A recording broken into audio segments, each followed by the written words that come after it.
Gaskan. It's a break time. Oke teman-teman, selamat datang di segmen Mari Kita Mencaci Kehidupan. Hari ini gue bakal ngajak lo mencaci lato-lato.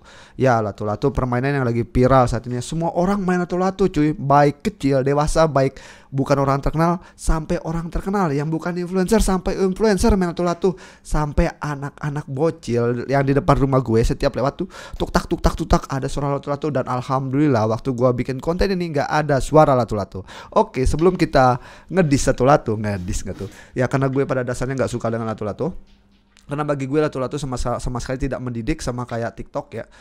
Ya tapi sebelum kita bahas kenapa lato-lato gue nggak suka, ada 4 hal positif soal lato-lato yang akhirnya gue ketemu baru hari ini setelah gue googling. Yang pertama itu lato-lato bisa menstimulus fungsi motorik anak. Yang kedua, meningkatkan perkembangan sosial emosional anak. Yang ketiga, mengenalkan teori fisika pada anak. Dan yang keempat, anak-anak lebih bisa mengurangi Android karena lato-lato lebih mencuri perhatian ketimbang Android, karena lato-lato lebih hebat ketimbang TikTok. Tapi orang yang main lato-lato ngupload di TikTok sama saja.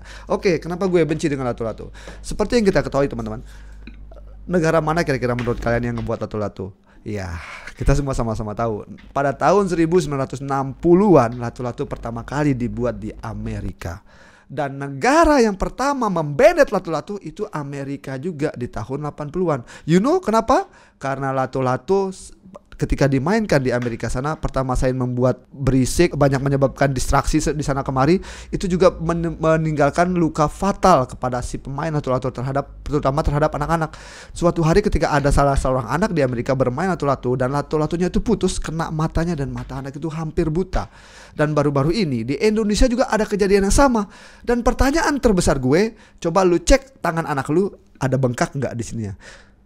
Kenapa kita harus membiarkan anak kita bermain lato-lato, sedangkan lato-lato itu lebih banyak mencederai anak-anak kita? Lalu kenapa kita mengadakan turnamen soal lato-lato juga? Lalu kenapa kita nggak bikin turnamen soal cerdas cermat? Mungkin ya gue jauh lebih setuju anak-anak main cerdas cermat ketimbang main lato-lato gitu.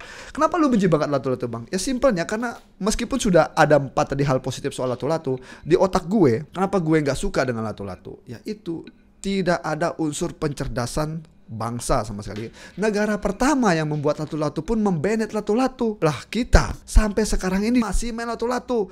Amerika di tahun 1980 udah membanet lato-lato. Malah sekarang gue lagi rame-rame lihat di internet di sana kemari banyak orang bikin turnamen soal lato-lato. Lah itu gimana cara pola pikirnya tuh? Dan sampai sekarang gue itu nggak nyampe dota gue di Amerika, negara yang sudah maju itu membanet lato-lato. Lalu kenapa kita malah sekarang sibuk menjual lato-lato, mempromosikan lato-lato yang notabene lato-lato itu tidak mencerdaskan sama sekali? Tolong dong Batu jelasin ke gue, kira-kira menurut lo semuanya apa untung coba main lato-lato coba?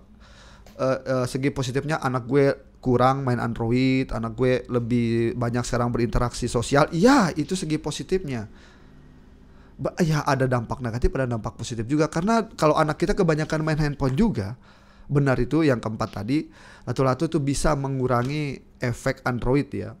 Anak-anak kita jadi lebih keluar, ketemu sama teman-temannya, berinteraksi, tahu cara berinteraksi. Dan selama ini kan mereka cuma lihat Free Fire dan sebagainya. Jadi mereka kurang berinteraksi. Ya itu salah satu dampak positif ya menurut gue. Tapi mau bagaimana lagi, lato-lato is the best lah pokoknya. Tapi menurut gue ya lebih baik lato-lato dibedet aja lah. Itu terlalu meresahkan ya kuping, terutama buat kita para konten kreator. Udah ada nyari gue. Oke deh, gue cabut dulu. Assalamualaikum warahmatullahi wabarakatuh.